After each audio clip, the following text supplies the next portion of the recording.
저는 오늘 여러분과 함께 신이 어떻게 하실 것을 아시고라는 제목으로 말씀과 은혜를 나누고자 합니다. 예수님께서 벳세다 광야에 군중동을 피해서 휴식하러 제자들 하고 떠나십니다.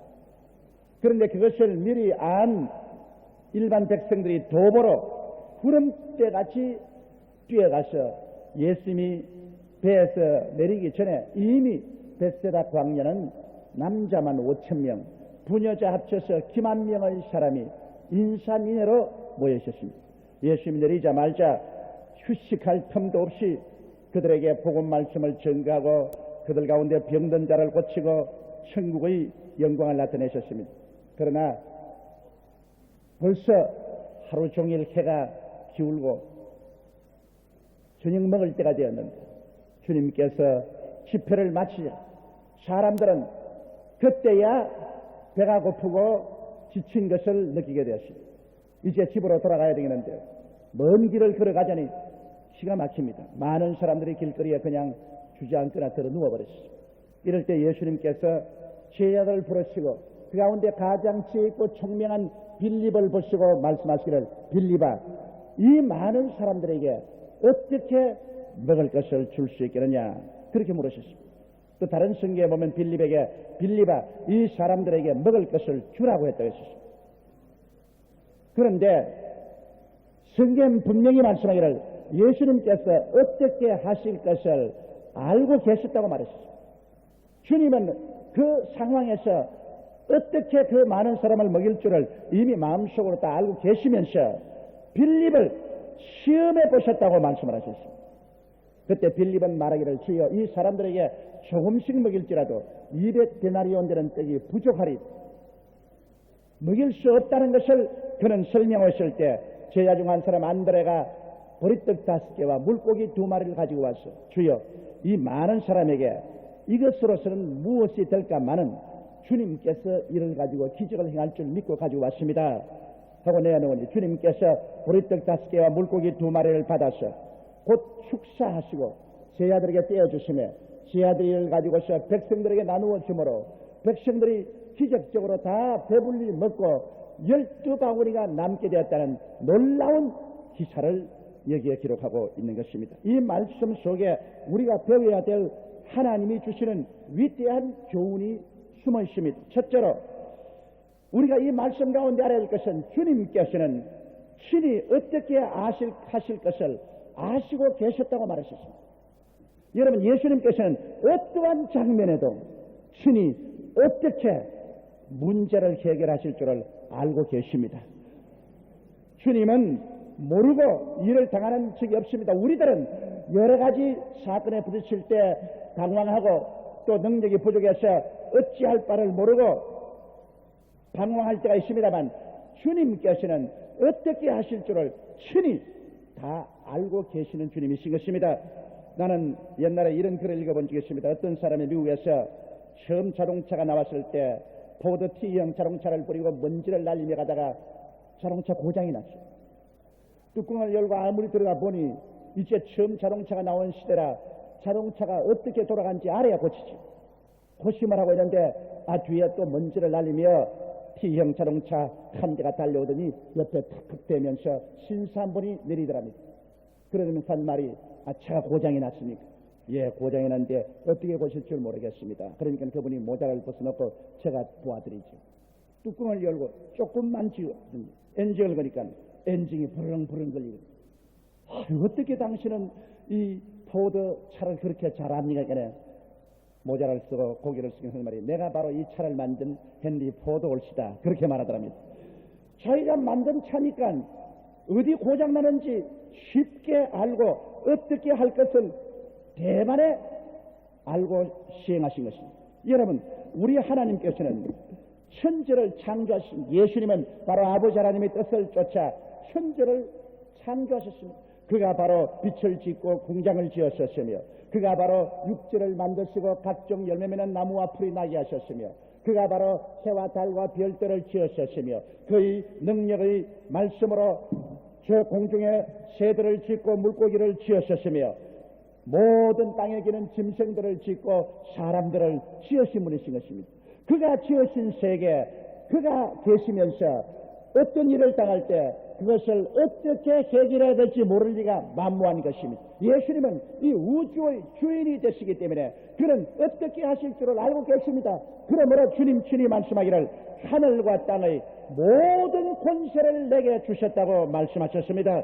이러므로 예수 그리스도를 의지하고 나가는 사람에게는 모든 문제가 해결될 수 있습니다. 우리 주 예수님께서는 친히 우리 죄를 짊어지시고 십자가에 올라가서 그 몸을 찢고 그 피를 흘리고 가진 고난을 다 당하심으로 우리를 죄악과 절망과 죽음에서 구원하셨습니다. 그렇기 때문에 어떠한 죄인도 어떠한 낭패에 취한 자도 주님은 어떻게 구원하실지 알고 계십니다. 왜냐하면 주께서 그들의 죄와 불의, 추악과 저주, 절망과 죽음을 친히 몸에 짊어지신 분이기 때문에 그 문제를 어떻게 해결할 줄을 잘 알고 계십니다. 성경은 고린도전서 2장 9절에 하나님이 자기를 사랑한 자를 위해서 예비해 놓은 모든 것은 눈으로 보지 못하고 귀로도 듣지 못하고 마음으로도 깨닫지 못했다는 같음이라고 말한 것입니다. 우리 주님께서는 이미 여러분과 나의 삶을 위해서 하나도 없이 다 예비해 놓으셨습니다. 그렇기 때문에 우리가 부딪히는 여러 가지 문제를 주님께서는 어떻게 해결할지 이미 알고 계시는 주님이신 것입니다. 우리 주님께서는 장차 우리가 들어갈 천국까지라도 이미 다 준비하고 계십니다. 너희는 마음에 근심하지 말라. 하나님을 믿으니 또 나를 믿어라. 내 아버지 집에 있을 곳이 많도다. 그렇지 않으면 너희에게 일러시리라. 내가 너희를 위하여 처소를 예비하러 가느니 가서 처소를 예비하면 다시 와서 나 있는 곳에 너희도 함께 있게 하라고 말씀하신 것입니다. 그러므로 천국까지라도 주님께서 다 예비해 놓았기 때문에 천국 가는 길에 우리가 부딪힌 여러 가지 문제를 어떻게 해결할지 이미 다 알고 계시는 주님이신 것입니다. 그러므로 모든 것을 미리 아시고 예비하신 주님께서는 어떻게 하실 줄을 알고 계신다는 사실을 여러분 마음에 깨닫게 되시기를 주의 이름으로 축원합니다. 이스라엘 백성이 베세다 광야에 나간 것처럼 여기에 우리들도 이 세상 광야에서 살고 있습니다. 우리는 여러 가지 문제에 부딪히고 인간의 지성으로서 노력으로서 해결책을 발견하지 못하고 당황할 때가 많이 있습니다. 그러나 우리가 항상 머릿속에 기억해야 될 것은 주님은 이미 어떻게 하실 줄을 알고 계신다는 것입니다. 주를 모르는 사람들은 인간의 수단과 방법으로 인생을 살아가려고 하니까 자기 힘의 한계치에 부딪히면 절망하고 마는 것입니다. 그러나 우리는 혼자 사는 사람들이 아닙니다. 우리는 하나님의 부르심을 받고 택하심을 입은 사람들이고 예수 그리스도의 십자가의 보배로운 피로 값주고 산 하나님의 자녀들인 것입니다. 그러므로 하나님께서 우리의 목자가 되시고 하나님이 기르는 양인 우리들은 하나님이 우리들을 어떻게 할 줄을 이미 알고 계신다는 사실을 마음속에 명심하고 살아야만 되는 것입니다. 둘째로 여기 보면 우리 주님께서는 빌립을 시험하시기 위해서 그렇게 물었다고 말한 것입니다. 이미 주님은 어떻게 하실 줄 다 알고 계시면서 당신을 따르는 제자, 당신을 믿는 성도가 과연 우리 주님 앞에서 어떠한 믿음의 태도를 취하는가 이것을 시험해 보시려고 했다는 것입니다. 그 시험은 무엇일까요? 문제에 부딪힐 때 긍정적인 태도를 가느냐 부정적인 태도를 가느냐 주님께서 시험해 보신 것입니다. 우리 사람이 벌써 시작할 때부터 나는 못해, 나는 안 돼, 나는 할 수 없어, 나는 절망이야 이런 부정적인 마음의 자세를 가지고 나오면 하나님께서는 우리를 도와줄 수가 없습니다. 그렇기 때문에 이 빌립이 부정적인 태도를 가느냐 긍정적인 태도를 가느냐 이것을 주님께서 시험해 보신 것입니다. 저는 전번 수요일날 지엘 전순 목사님께서 설교하실 때 이런 말을 하는 것을 듣고 깊이 감동을 느꼈습니다. 어느 신발을 신지 않고 사는 미개한 나라에 신발 장사 두 사람이 갔는데 한 사람은 모든 사람이 신발을 신지 않고 있는 것을 보고 본국에 전보를 치기를 이 나라에는 신발을 신지 않고 살기 때문에 한 켤에도 팔 수 없으니 신발을 절대 보내지 마시오. 나는 지금 집으로 돌아갑니다. 그렇게 전보 쳤는데 다른 사람은 전보를 치기를 이 나라 사람들은 보니까 신발을 하나도 신고 있지 않는데 모두 다 신발을 신을 가능성이 있습니다. 그러므로 신발을 조금만 보내지 말고 갑절로 보내주십시오. 내가 보기에는 여기에 굉장한 신발 장사를 할 수 있을 것 같습니다. 똑같은 장사꾼 두 사람이 신발을 신지 않은 미개한 나라에 가서 한 사람은 부정적인 태도를 취하여 원래 신발 안 신는 사람들이니 팔 수 없다고 돌아가는데, 다른 사람은 긍정적인 태도를 취하여 신발을 신지 않은 사람들이 다 맨발 벗고 있으니 얼마나 많은 신발을 팔 수 있지 않느냐, 이런 긍정적인 태도를 취하는 것입니다. 인생을 살아가는데 똑같은 상황에서 사람들이 그 마음에 어떠한 태도를 취하는가가 그들 운명을 좌우합니다. 하나님께서는 바로 빌립의 그 태도를 알아보려고 하는 것입니다. 그런데 실망스럽게도 빌립은 부정적인 태도를 취하고 말한 것입니다. 빌립은 말은 안 했지만 이렇게 생각한 줄 압니다. 때는 이미 늦었고, 그리고 이곳에는 빵을 살 공장도 없고 빵을 먹일 모든 시설도 되어 있지 않고 또 돈도 없고 하니까 먹일 수 없다, 이러한 단호한 부정적인 태도를 취하고 말한 것입니다. 그런데다가 또 주님이 시험해보고 싶은 것은 빌립이 꿈이 있느냐 없느냐를 시험해보는 것입니다. 사람이 내일에 대한 꿈이 없으면 그 사람 망한 사람입니다. 젊은이가 꿈이 없는 사람은 늦잠 자고 타락합니다. 한 가정의 주인이나 주부라도 꿈이 없으면 그만 허랑방탕합니다. 한 국가가 꿈이 없으면 그 나라는 망하고 마는 것입니다. 꿈이 없는 정치인은 부정부패에 정신이 없고, 꿈이 없는 사업가는 어떠한 부정한 방법을 취해서라도 자기의 재산 축적에 정신이 없습니다. 꿈이 없는 노동자는 데모만 하고, 꿈이 없는 백성들은 호화, 사치, 낭비, 과수비만 하는 것입니다. 사람이 꿈을 잃어버리면 방자하게 행하는 것입니다. 꿈이 있는 사람은 절제하고 마음의 중심을 잡고 그리고 근검절약하며 노력하는 것입니다. 오늘 우리 한국의 상황을 바라보게 될 때 한국이 꿈을 잃었다는 사실을 분명히 볼 수 있는 것입니다. 정치인이나 사업가나 노동자나 일반 국민이나 모두 다 방자하게 행합니다. 정신없이 행하고 있는 것입니다. 이것이 오늘 우리나라의 병폐요, 우리 국민이 내일에 대한 절망적인 고통을 가지고 있다는 증거인 것입니다. 꿈이 없는 백성은 망합니다. 여기에 주님께서 빌립과 제자들에게 알아보고 싶은 것은 과연 이 많은 사람을 데리고도 그들은 무언가 어떻게 해서 먹일 수 있다는 마음속에 벅찬 꿈과 계획을 가지고 있느냐 없느냐, 이것을 알아보는 것입니다. 꿈이 없는 사람은 손을 내밀어 이끌어줄 필요가 없습니다. 우리 주님은 말씀하기를 내 입을 넓게 열라 내가 채우려고 말한 것입니다. 꿈이라는 입을 열고 있으면 하나님께서 기적을 베풀어 주시는 것입니다. 이렇기 때문에 우리는 개인이나 가정, 우리의 생활에서 꿈을 저버리는 일은 절대 없어야 되는 것입니다. 그 다음 주님께서 알아보고자 하는 것은 믿음이 있느냐 없느냐를 알아보는 것입니다. 믿음이라는 것은 언제나 기적을 전제 조건으로 합니다.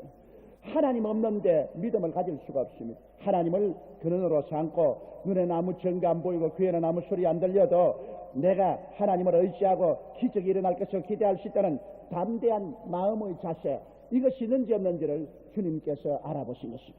그런데 여기에 빌립은 먹일 수 있는 꿈도 없고 그리고 하나님을 믿고 기적을 기대하는 믿음도 없은 것은 그는 오직 인간적인 수학으로 계산해서 조금씩 먹일지라도 200데나리나 되는 떡이 부족하다고 말했지, 그는 믿음으로써 기적이 일어날 것을 기대하고 실천한 마음이 없었습니다. 그래서 빌립은 주님 앞에서 형편없이 낙지하고 말한 것입니다. 만일 빌립과 같은 제자만 데렸더라면 그날 그 광야에서 모든 사람들은 굶주리고 말았을 것입니다. 그런데 다행히도 그곳에 안드레와 같은 제자가 있었습니다. 안드레는 긍정적인 삶의 태도를 취했습니다. 주님께서 이들에게 먹을 것을 주라고 하셨은즉 어떻게 된지 먹일 수 있다는 그런 긍정적인 태도를 취했습니다. 할 수 있다는 태도를 취했습니다. 그리고 빌립은 꿈이 있었습니다. 이 많은 사람들이 다 배불리 먹고 즐거움을 가지고 집으로 돌아가는 꿈을 그 마음속에 꾸고 이 꿈을 실천하기 위해서는 하나님의 기적이 있어야 되고 하나님의 기적을 가지고 오기 위해서는 믿음의 씨앗을 심어야 된다. 믿음의 씨앗을 심으면 하나님의 기적이 일어난다는 것을 안드레는 알고 있었습니다. 그래서 안드레는 군중들 가운데 가서 어린아이가 점심 먹으려는 것을 설득하여 보리떡 5개와 물고기 2마리를 가지고 왔습니다. 물론 그것 가지고는 이 많은 군중들에게 아무것도 될 수가 없습니다. 여기 안드레는 그것을 알았었습니다. 그러나 안드레는 긍정적인 태도를 가지고 이 사람들을 먹일 수 있다는 꿈을 꾸었으며 그리고 믿음으로 기적이 일어난다는 것을 알았기 때문에 그런 믿음을 실천하기 위해서는 씨앗을 심어야 된다는 것을 알았습니다. 입으로만 믿습니다는 믿음이 아닙니다. 믿음의 씨앗을 심어야 기적이 일어날 것을 기대할 수가 있는 것입니다. 행함이 없는 믿음은 죽은 믿음인 것입니다. 죽은 믿음 가지고는 아무것도 못합니다. 교회 출석해야 은혜 받을 것을 믿을 수가 있습니다. 11조와 헌물을 드려야 주님께서 하늘문을 열고 부어줄 것을 믿을 수가 있는 것입니다.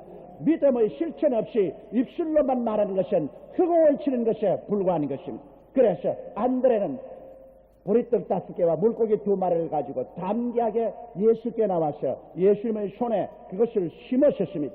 그러자 주님께서는 어떻게 하셨습니까? 주님은 빌립을 떠나셨습니다. 그리고 주님은 안드레와 한편이 되셨습니다.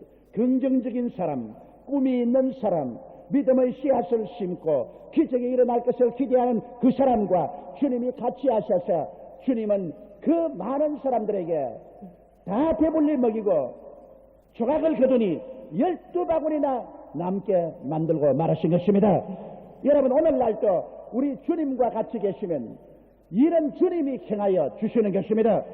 그렇기 때문에 오늘 하나님이 찾으시는 사람은 긍정적인 태도를 가진 사람을 찾습니다. 오늘 하나님이 찾는 사람은 꿈이 있는 사람을 찾으십니다. 오늘 하나님이 찾은 사람은 믿음으로서 담대하게 실천한 사람을 찾고 있는 것입니다. 이러한 개인이나 이러한 민족이나 이러한 국가는 절대로 망하지 않습니다. 옛말에도 벌레의 눈을 가진 민족은 망해도 새의 눈을 가진 민족은 흥한다고 말했습니다. 벌레는 자기 땅밖에 바라보지 못하지만 새는 공중에 떠서 멀리 바라보고 꿈을 가질 수가 있는 것입니다. 그러므로 사랑하는 형제 자매 여러분, 오늘 우리 하나님 앞에서 우리 대한민국 국민, 우리의 성도들이 절실히 필요한 것은 바로 이 사항인 것입니다. 예수님은 오늘 광야와 같은 이 나라에서 우리를 시험해 보시고 계십니다. 과연 이 대한민국 국민뿐 아니라 앞으로 통일되면 2천만이 내려올 것인데 이 사람들을 배불리 먹이고 영육간에 구원하고 도와줄 수 있겠는가? 주님은 시험해 보시고 있는 것입니다. 이 장면에서 우리가 빌립처럼 부정적인 태도를 취하고 꿈을 저버리고 믿음을 저버린다면 우리는 자격 상실하고 우리는 1등 국민이 될 자격이 없습니다. 그러나 우리가 주님 앞에 나와서 회개하고 자복하고 천지와 만물을 지으신 하나님을 예수 안에서 믿고 그리고 할 수 없다는 말을 하지 말고 할 수 있다, 하면 된다, 해보자.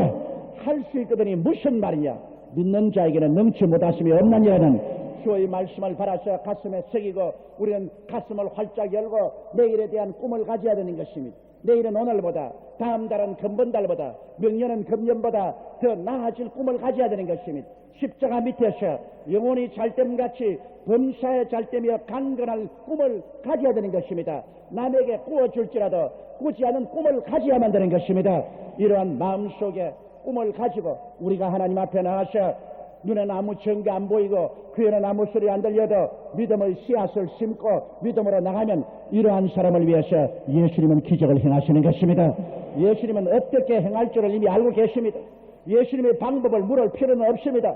그것은 하나님의 전능한 능력으로 행하시는 것이기 때문에 우리가 그 방법을 깨달을 필요는 없습니다. 우리는 그저 주님 앞에서 긍정적인 태도와 꿈을 가지고 믿음의 씨앗을 심고 나면 주님이 그것을 가지고 어떻게 하실 것을 아시고 모든 것을 해결하여 주시는 것입니다. 그러므로 오늘 셋째로 우리가 주님 앞에서 깨달아야 될 것이 있습니다. 그것은 주님께서 어떻게 하실 것을 알고 계심으로 이 전제하에서 우리가 삶의 자세와 태도를 취해야 되겠다는 것입니다. 왜냐하면 주님이 할 줄 다 아시는데 왜 내가 주님의 일을 맡아가지고서 망쳐놓을 필요가 있는 것입니까? 우리 주님이 다 어떻게 할 줄 아시기 때문에 일을 주님께 맡기는 것이 제일 좋습니다. 성경은 말씀하기를 수고하고 무거운 짐진 자들은 다 내게로 오라. 내가 너희를 쉬게 하겠다는 것입니다. 주님이 쉬게 하겠다는 것은 우리 짐을 대신 짊어주겠다 그 말씀인 것입니다. 내 짐을 야훼께 맡겨버리라. 그래야만 제가 너를 돌보시라고 말씀하신 것입니다. 우리 주님께서 어떻게 하실 줄을 다 알고 계시면 예수께 맡겨야지. 맡기지 않고 내가 걸머지고 나가겠다면 낭패밖에 하는 일이 없는 것입니다. 여러분, 길을 잃었을 때 길을 아는 자에게 길을 맡겨야지. 길을 잃었는데 자기는 길을 알지 못하면서 고집을 부리고 자기가 길을 찾겠다고 말하면 이 사람은 영영 집에 못 돌아갑니다. 길을 아는 사람에게 맡기면 길을 아는 사람이 그 길을 이끌어가는 것입니다. 예수님은 여러분의 일생을 어떻게 살아야 할지 그 길을 알고 계십니다. 예수님께서는 여러분이 얽히고 설킨 문제를 어떻게 해결할지 알고 계십니다. 그러므로 예수께 맡기는 여러분 되시기를 주의 이름으로 축원합니다. 그 다음으로 주님은 어떻게 하실 것을 알고 계시므로 주님의 인도를 따라야 하는 것입니다. 대개 우리의 문제는 주님 앞서서 뛰는 것이 문제인 것입니다. 우리 주님께서 혹시 잘못하면 어떻게 할까? 그래서 조바심을 가지고 주님 앞서 뛰어버린 것입니다. 여러분, 주님께서는 때를 따라 모든 것을 아름답게 하시는 것입니다. 울 때가 있으면 웃을 때가 있고, 돌을 주울 때가 있으면 돌을 버릴 때가 있고, 안을 때가 있으면 안는 것을 멀리할 때가 있고, 사랑할 때가 있으면 사랑하지 않을 때가 있고, 전쟁할 때가 있으면 또 평화할 때도 있다고 말하셨습니다. 그러므로 주님은 때를 따라 일을 하시는 것이기 때문에 일단 주님께 일을 맡겼으면 주님의 인도를 기다려야만 하는 것입니다. 우리 주님께서는 놀랍게 인도해 주시는 것입니다. 주님은 절대로 늦게도 오지 아니하시고 때보다 앞서오지 아니하시고 정확한 때를 따라 이끌어가기 때문에 마음 푹 놓고 우리 주님께 맡기고 주님의 인도를 기다리는 여러분 되어야만 되는 것입니다. 예루살렘의 베세다 우물가에 수많은 환자들이 기다리고 있었습니다. 때가 오면 주님께서 천사를 보내서 그 물을 동하게 만들었습니다. 물을 동할 때 물속에 뛰어들어가는 사람은 고침을 받으셨습니다. 그러나 물이 동하지 않은데 뛰어들어간 사람은 아무리 뛰어들어가도 옷만 적셨지 낫질 않았습니다. 그들은 물이 동할 때까지 기다린 것입니다. 여러분, 우리는 기다림이 우리의 사명인 것입니다. 그래서 주님이 역사할 때 우리가 따라서 역사해야만 되는 것입니다. 그 다음 우리가 해야 될 것은 우리의 마음속에 꿈을 포기하지 말아야 되는 것입니다. 우리의 마음속에 승리의 꿈을 가지고 있어야 됩니다. 성공할 꿈을 가지고 있어야 되는 것입니다. 하나님의 축복의 꿈을 가지고 있어야 되는 것입니다. 저는 1958년도 불광동에서 천막을 치고 가마니를 깔고 교회를 개척할 그때부터 지금까지 저희 마음속에 꿈을 포기한 적이 한 번도 없습니다. 생활이 어렵고 배가 고프고 춥고 스산하고 인간적으로 생각할 때 절망적인 상황이 많았지만은 무릎을 꿇고 기도하고 엎드릴 때 하나님 앞에서 내 영혼의 횃불같이 불타는 꿈을 저버린 적은 한 번도 없습니다. 내일은 오늘보다, 다음 달은 금번달보다,明년은 금년보다 주님의 능력으로 승리한다는 꿈을 가졌었습니다. 우리 한국의 최대의 교회를 반드시 하나님이 세우신다는 꿈을 가지고 있었습니다. 세계 최대의 교회를 세우고 세계에서 가장 많은 선교사를 내보낸 교회가 된다는 꿈을 마음속에 가지고 있었습니다.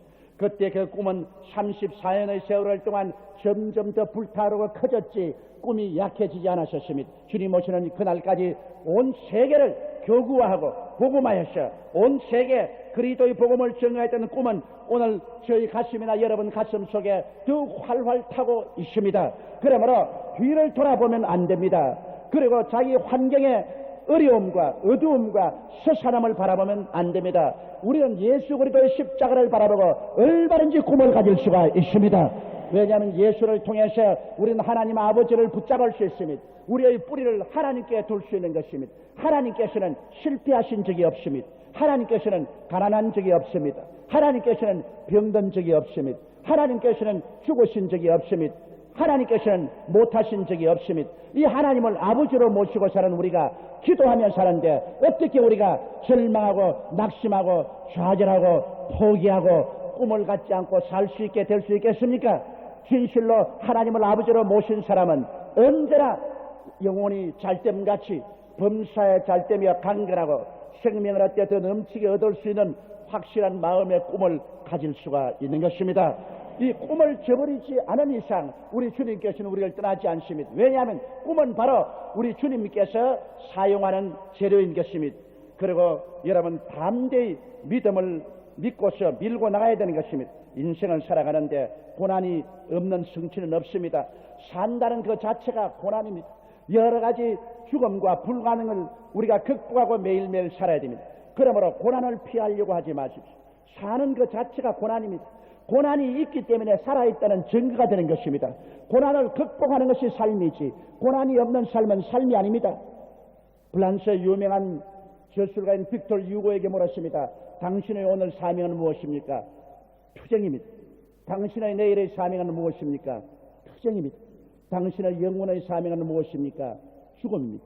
그는 예수를 믿지 않기 때문에 영원한 사명은 죽음이라고 했지만 우리는 오늘 또 내일 또 예수 안에서 투쟁하지만 영혼의 사명은 영원한 천국이 우리의 가는 길이 될 것입니다. 이러므로 고난이 없는 성취는 없습니다. 고난의 산과 강을 건너가면서 하나님의 기적을 믿고 낙심하지 말고 제기하고 제기해서 밀고 나가는 여러분 되시기를 주의 이름으로 축원합니다. 그렇게 할 때 주님께서 일을 하십니다. 주님은 어떻게 일하실 줄을 알고 계십니다. 그러므로 주님께 맡겨놓은 일 주님께서 실패하지 않습니다. 주님은 그에게 맡기자 5,000명의 남자와 기만 명의 분유자를 먹이고 12바구니 남게 하십니다. 우리의 인생 경로에 갑자기 광야가 다가오고 자기 힘으로 해결 불가능한 일에 부딪혀 천지가 아득할 때가 종종 있습니다. 이때 우리는 부정적이 되고 그만 내일에 대한 꿈을 잃고 절망에 버려서는 절대로 안 됩니다. 이런 때일수록 주 예수님께서 함께 계시며 어떻게 하실 것을 이미 알고 계심을 믿고 주님께 모든 일을 내어 맡겨놓고 간절히 기도하며 꿈을 갖고 믿음의 행진을 시작할 때 이 사람은 슬픔이 변하여 기쁨이 되고 절망이 변하여 소망이 되고 어두움이 변하여 밝음이 되고 모든 일이 합종하여 선이 이루어지는 모습을 반드시 바라보게 되실 것입니다. 우리 다 같이 고개 숙여 기도드리겠습니다. 전능하시고 거룩하신 하나님 우리 아버지요, 오늘 주님께서 광야에 나가서 수많은 사람들을 어떻게 먹일 줄을 이미 아시고 계시면서도 빌립과 제 아들을 시험해 보신 것처럼 우리 주님은 이미 우리의 인생 문제를 어떻게 해결하고 처리할지 다 알고 계시면서도 우리를 시험해 보고 있습니다. 하나님이여, 주님의 시험에 빌립처럼 낙지하는 사람이 되지 말게 도와주시옵소서. 안드레처럼 합격하는 사람이 되게 도와주시옵소서. 주님은 이미 어떻게 할 줄을 알고 계십니다. 그러므로 문제를 보고 낙심하지 말고 우리의 태도를 올바르게 하게 도와주시옵소서. 긍정적인 태도를 취하게 하여 주시옵소서. 부정적인 절망적인 태도를 취하지 말게 도와주시옵소서. 주 안에서 찬란한 꿈을 저버리지 말게 도와주시옵소서. 너무 맹랑할 정도로 우리 마음속에 내일에 대한 긍정적인 꿈을 가지게 도와주시옵소서. 하나님 우리 아버지여, 우리는 믿음으로 행하고 기적을 기대하고 담대히 행하는 우리들이 되게 도와주옵소서. 그래서 주님이 우리를 통해서 역사할 수 있는 바탕을 마련하는 우리들이 다 되게 도와주옵소서. 우리 주 예수님 이름으로 기도드리옵나이다. 아멘. 잠시 동안 고개 숙이시기 바랍니다. 이 시간에 주님께서는 여러분을 찾고 계십니다. 아마 여러분 가운데 죄악의 광야에 서득이는 사람 많을 것입니다. 예수를 알지 못하고 죄악의 미로에 빠져서 절망에 처한 사람이 있을 것입니다. 그대로 걸어가면 영원한 지옥으로 떨어집니다. 사람이 한번 나서 죽는 것은 정한이지요. 죽고 난 다음에는 심판이 있습니다. 그러나 누구든지 예수 믿으면 멸망하지 않고 영생을 얻습니다. 난 아직 예수 믿지 않습니다. 믿다가 타락했습니다. 나도 예수 믿고 구원받고 천국 백성이 되고 주님과 함께 살기를 원하니 나를 위해서 기도해 주십시오 하시는 분은 이 대강당과 저 텔레비전에서 지금 일어나 주시기 바랍니다. 스스럼치 말고 지금 일어나십시오. 하나님의 성령께서 여러분 부르고 계신가? 그 자리에 일어나십시오. 앉아있으면 구원을 못 받습니다. 비밀리 구원은 못 받습니다. 담대하게 일어나서 믿음으로 나는 구원받기를 원합니다. 그렇게 표시해야 구원을 받습니다. 마귀의 말 듣지 마십시오. 마귀가 여러분 허리춤을 잡아 당기고 있는데 마귀의 말을 왜 믿습니까? 마귀가 여러분에게 아무것도 주지 못합니다. 예수님만이 여러분을 위해서 십자가에 못 박여 피를 흘리신 것입니다. 예수를 믿으면 구원을 받는데 이렇게 좋은 복음을 듣고도 구원을 못 받는다면 얼마나 불쌍한 사람입니까?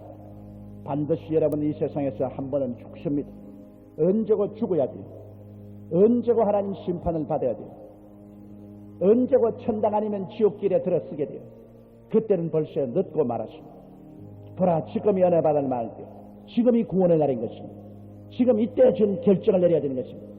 지금 이때 마음에 결심을 하십시오. 일어나신 여러분은 이 기도를 따라해 주십시오. 이 기도를 통해서 여러분 구원을 받게 됩니다. 큰 소리로 이 기도를 따라해 주십시오. 사랑하신 하나님, 저는 죄인입니다. 어디에서 와서 왜 살며 어디로 가는지 알지 못하고 방황하며 지냈습니다. 오늘 하나님의 부르심을 받고 믿음으로 일어나십니다. 예수님의 십자가 보혈로 저를 씻어 주시옵소서. 저를 위하여 죽으시고 저를 위하여 부활하신 예수님을 제 구주로 모셔드립니다. 지금부터 영원토록 주님과 함께 살겠습니다. 하나님은 내 아버지가 되셨습니다. 예수님은 나의 구주가 되셨습니다. 저는 하나님의 자녀가 되었습니다. 저를 구원해 주시니 감사합니다. 예수님 이름으로 기도드리옵나이다. 아멘.